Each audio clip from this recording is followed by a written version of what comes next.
Yeah, so it's good to be home for this day. It's a day I dreamed of.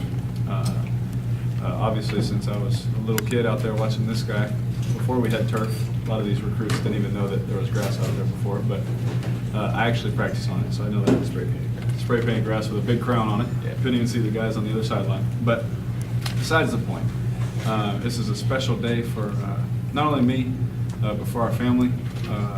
This really puts a cap on everything, every reason why I came and chose to go to school here. And it was to finish what Dave started. And, you know, we've all heard that throughout the week, you know, that was a big reason why I came back. It was the reason. Let me tell you just face to face. This place is home. Fresno is home. You know, it's where, as you guys may have seen, this is where I gave my life to Christ. This is where I met my wife. This is where I had my first child. And we won some games along the way and broke a few guys' records.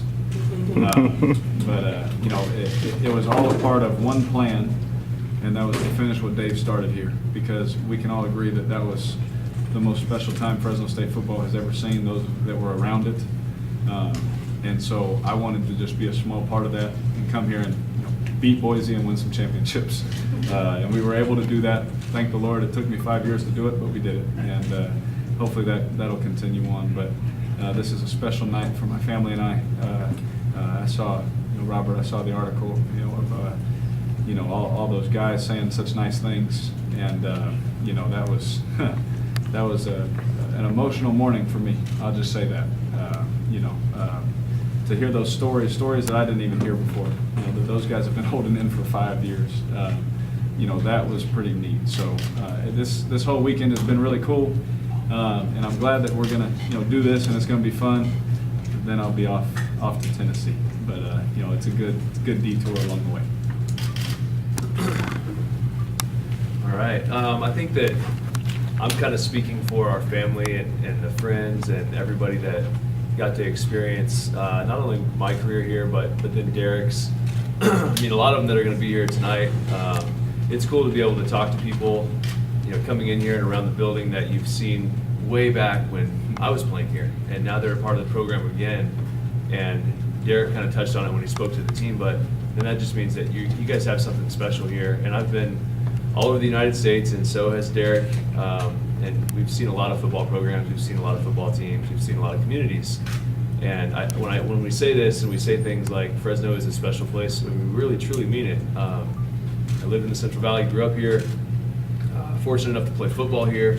And for any high school kids, I'm not trying to recruit here, but that's exactly what I'm doing. If you live in this area, if you're from the surrounding area and you choose to go to another school, God be with you, because this is the place you should be at.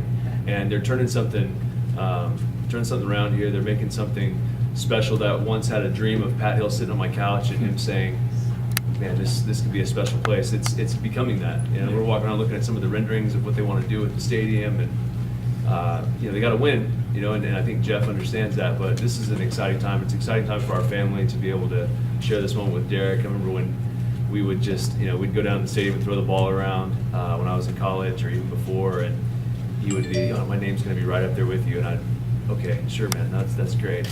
Let's go watch SpongeBob or something. But he was, I kind of believed him. You know, that was the crazy part, is I really never doubted him.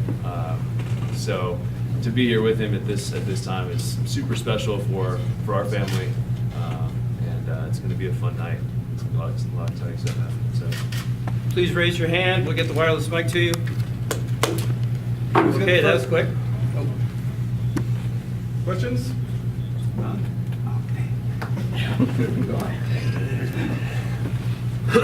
So Derek, you talked about talking to the team, and Dave, I think you spoke to him as well. What did you say to him? Win. Just win, baby. No. They were like, what? That's not even our saying. What does that even mean? I didn't say that. But it would have been cool if you did. I should have said it and just walked out.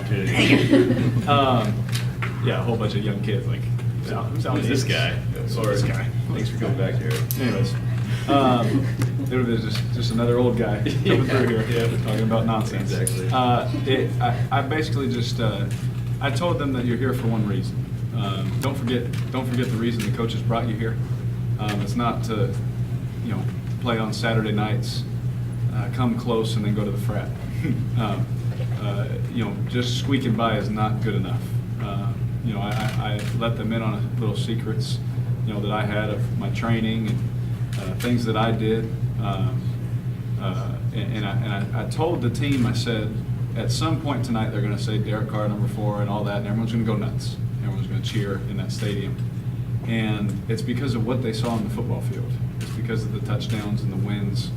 But what they didn't see is the reason I'm excited.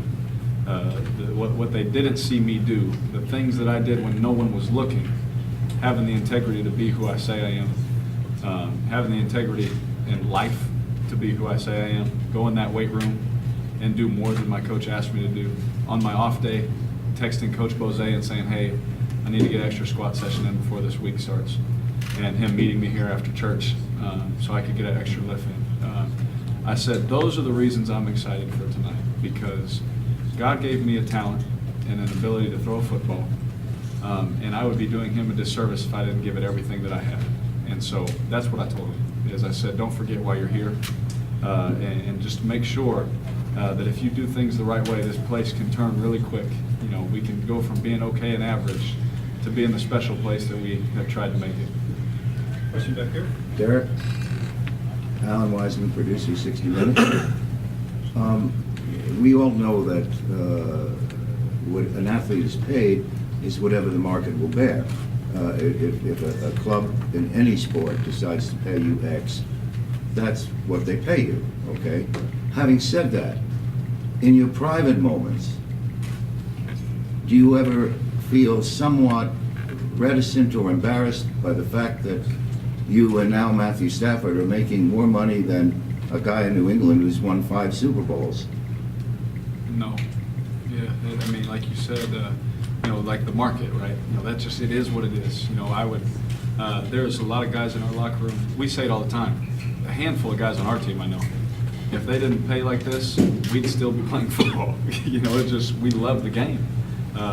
What you'll see tonight, when we go out there and they announce that jersey, the reaction that those fans give us, the reaction that Bulldog Stadium and that Rev Wave gives us, that they loved us that much, that they still care enough to keep up with us and reach out to us and all these things. Those are the reasons why we keep doing it. The money, it's just a byproduct of football. It's what quarterbacks are paid. That just is what it is. In my private moments, I'm thankful because I know that money's in good hands and I know it's going to a good place. Now, is it, do I sit back and say, like, my goodness, absolutely, I'm human, right? But do I ever regret it or feel bad about it? No, because I know I'm happy that it's in my wife and I's hands because I know where it's going. Thank you, sir. Andrew Martin, Channel 47, Channel 24. Derek, kind of jumping on that question there, do you find it more difficult to stay humble, making this much money and being as famous as you've become?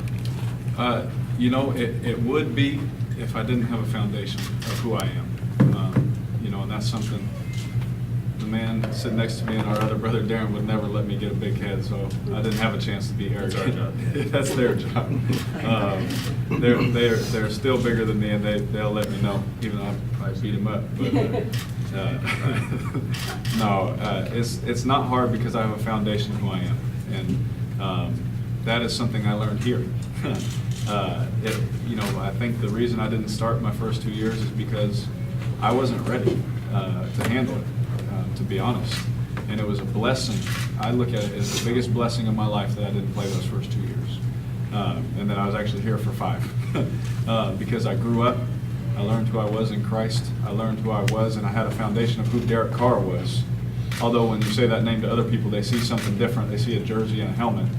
You say that to my wife, she sees something completely different. You say it to my brothers, they see something completely different. And then I just happened to play football. So I think if football determined my ups and downs, then yeah, it would be really difficult. But I've been through a lot of fun times. I've been through obviously some hard times, and I'm still the same. So it's easy for me, and the only reason is because of Christ in my life. Now, Derek, you're back home and you getting your jersey retired. You're only the 7th player in 95 years. This was program. Is it something you ever dreamed of, and did you think that they would happen this fast? No, I thought I had to be like 30-something, first of all. I didn't know what the rules were on that. But I'm glad that they, if there was a rule, they shortcut it, so I'm thankful for that. But it is definitely something I dreamed of. Every time I sat right here at the team meetings, I sat here, and what kept me focused, the things that kept me focused was, number one, I wanted to give God everything that I had because He let me be here. And secondly, I wanted to put my name up there beside his. When I do something, whether it's playing football, being a dad, being a husband, whatever I do, I want to leave a legacy. I don't want to just be someone that, oh yeah, you were one of those guys that played here. I want to leave an imprint. I want to leave a legacy. I want to leave my mark. And I don't mean that in a selfish way. I just mean it in a competitive way. You know, I don't ever want to do something half speed. You know, I don't ever want to go somewhere and be just okay at it. You know, I wanted to come here, and just like everyone knows who this guy is, and he could run for mayor right now. If he announced it, he'd win. You know, this guy in Fresno. You know, I wanted to be, you know, that kind of person. I wanted to be here because of the reason I know who I am, and I know that kids look up to me, even adults. Even though I'm 26, some of them look up to me, and I have a feeling that my parents and, you know, my brothers have raised me the right way, and I think that it's something that I want to share. Derek, Eddie Hughes, Fresno State Magazine. Congratulations, first of all, but I want to ask you, talk about leaving a legacy. Guys like your brother have really put Fresno State sports on the map before, but right now, with Fresno State having you, Aaron Judge, Paul George, all basically in national headlines every day, what does that mean for the perception of Fresno State around the country? It means I talk a lot of trash in our locker room. I can tell you that. We were the only school to have a Pro Bowler, an All-Star in baseball, All-Star in basketball in one season this past year. And don't you think, if you ask any of my Raider teammates, they know that's that. You know, I let them know, because this, again, is a special place with special people. The same things that we say about Dave and you know, myself, or you know, other guys.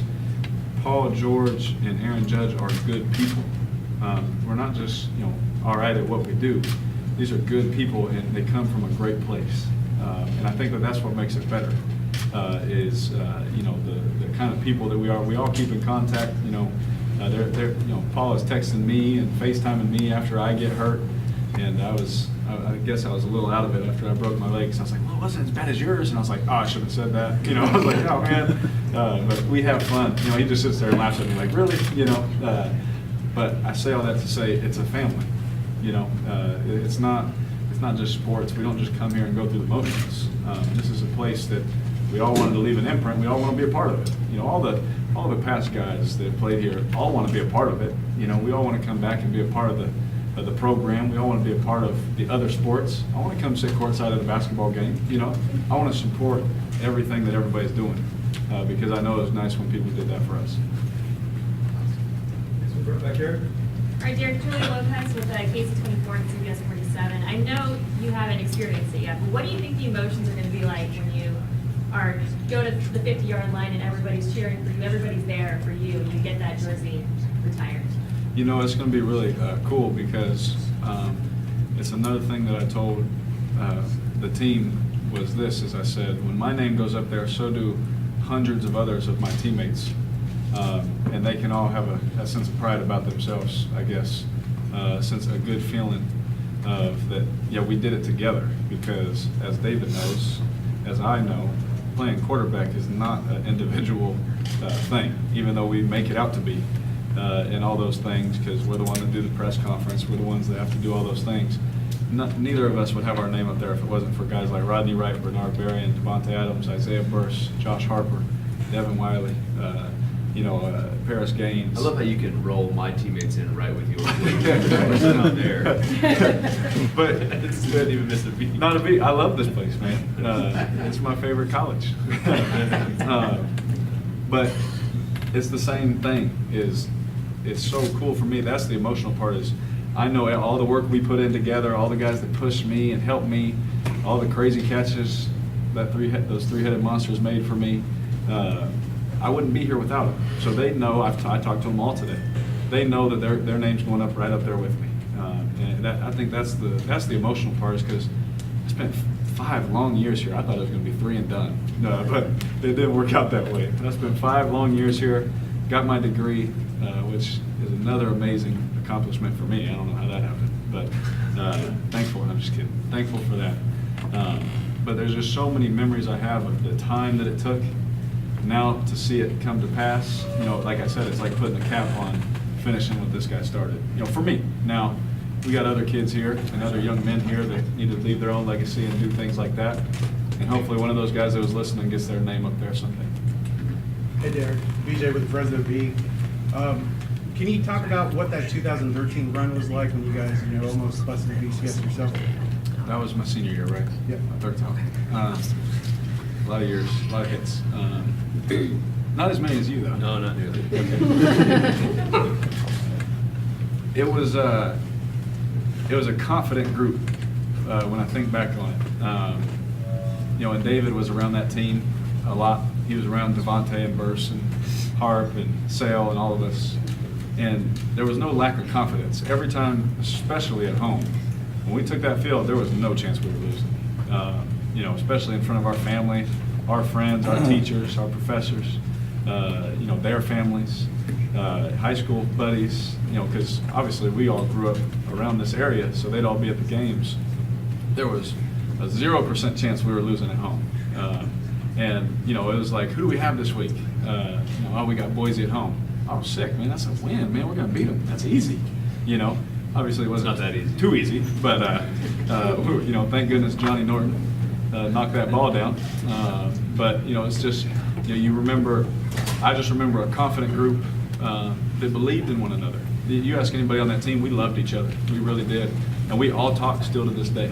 I talked to Toma. I talked to Carl. I talked to Nico. I talked to all my teammates, man, and that's.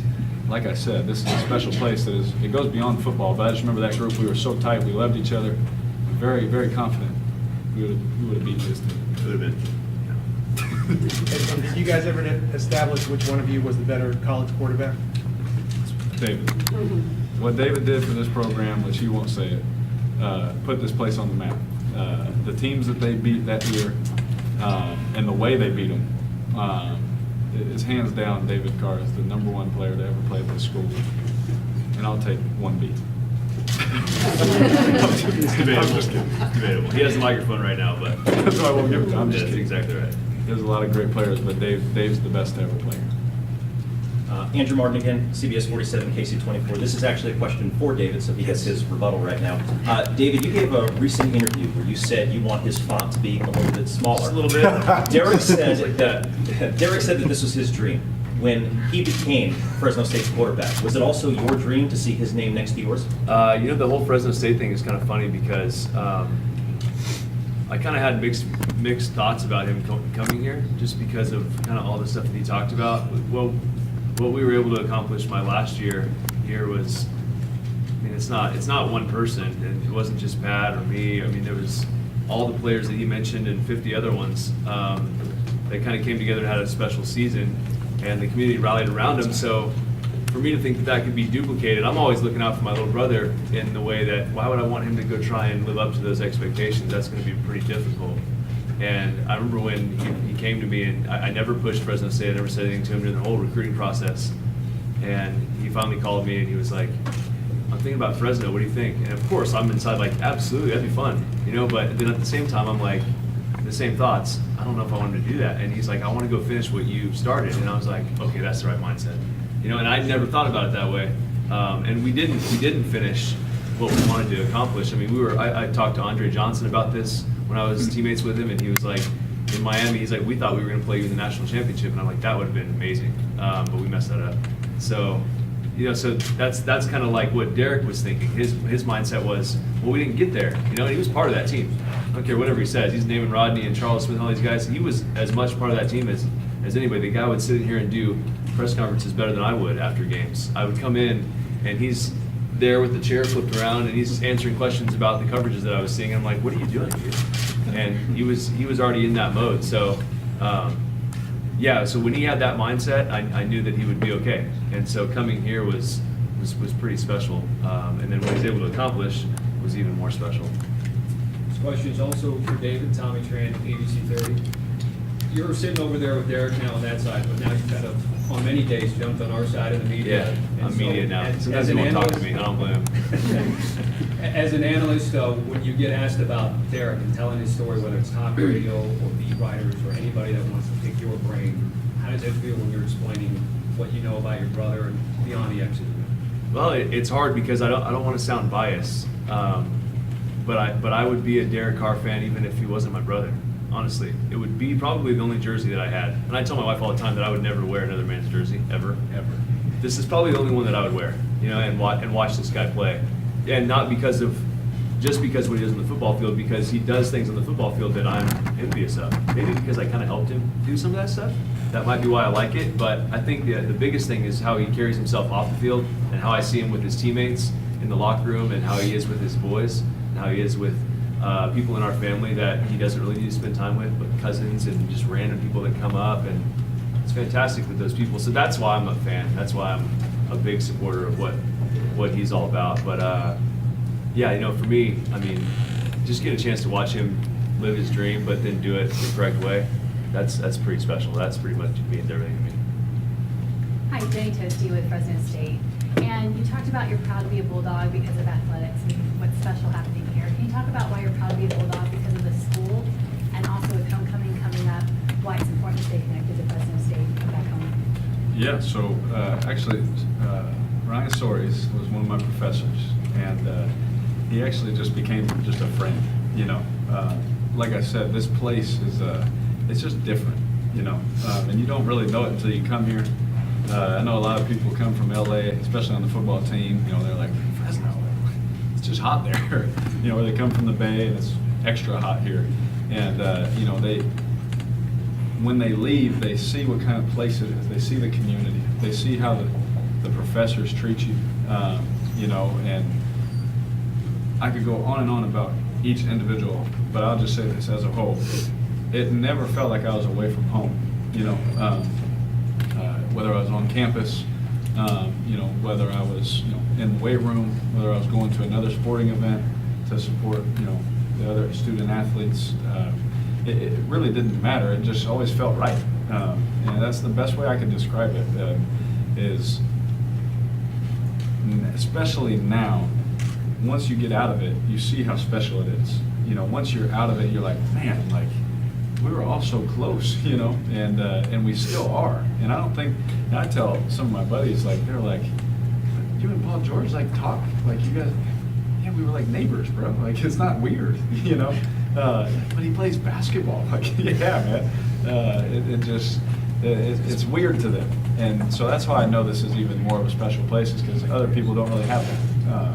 And from other schools, and with it, homecoming and all that, I just always remember homecoming was so cool because you get all the past players, especially on the football side for us.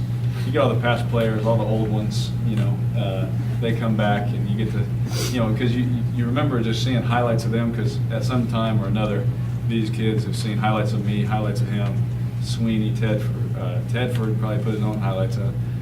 Dilfer, you see all these cool highlights of these past greats, guys like Ryan Matthews in his Boise State game, one of my first years here. Moments like that just set this city, on fire. And, you just, whenever those guys come around, it's always special, because as a student athlete sitting there, when they come back, even though he was my brother, it was still like, man, David Carr's here. Dang, I think I can talk to him. It was still a cool thing, because there's some mystique about it, when you're a player here. But when you really know him, there's really not. So It's a must. The cool part about, just for the alumni, right? And I think that, kind of speaking for him, but not really. I was able to be around him. I'm 12 years older than him, and so I was able to kind of mentor him a little bit. And I think that's kind of what the alumni kind of need. There's a little responsibility there for you. If I had to just talk directly to them, is come back here, because there's kids here that are doing the exact same thing that you did, probably in the same sport, same position, taking the same classes with the same professors. If you're still in the area, man, get back over here and help these kids, because your information that you can give them, your knowledge, your experience is priceless. They can't get that in a book, or they can't Google it, you know? So I would say as much as you can, get around for homecoming, get around, just be active, be around. I'm sure the school would love to have you, you know? So yeah, come around for sure. Guys, one last question. Nick? Derek, Nick King, Fox 26, you mentioned being able to dream about this moment of having your name up there. Do you remember when that began? Was it seeing David's 10 years ago? Yeah, so, I always knew, I wanted to play here. When he was here, coming down the ramp, I was like, this ramp is just so cool. And obviously when I got here, I was like, at halftime, you're like, dude, I did not want to walk up this ramp right now. But it's cool to come down when you feel good. But I just remember watching him play, and it was just exciting, and it was fun, and it was like, I want to come here. But then we came back for when they retired his jersey. And it was at that moment, when I saw his name go up there, I was like, well, my name's going up there. I was like, I'm going to do that too. Because I guess it's my fault for watching Kobe so much, that I just can't help but compete. I can't help myself but dare to dream that I could do something that a lot of other people just think like, well, there's only like 6 names up there. Why would they put yours up there? But I guess I'm a little weird, and I'm okay with that. So it was definitely that day when I saw that go up there, I was like, yeah, that's, we have to save some room right there on the left side. Thanks, everybody. We'll see you at halftime at the 50-yard line.